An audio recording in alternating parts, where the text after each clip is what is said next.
What if your phone could turn your TV into a smart screen in seconds? Let me show you how. The very first step is to make sure that your TV and your mobile phone must be connected to the same Wi-Fi.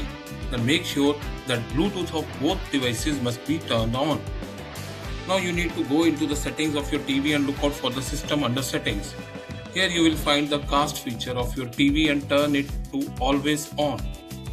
We will now check out the screencast feature in our mobile phone. Under settings we have device connect and here is screencast feature. You may directly search screencast under settings. Now tap on search for display devices, turn Bluetooth on and here it fetch my TV name and then select it. From drop down I will select cast entire screen and click cast screen button.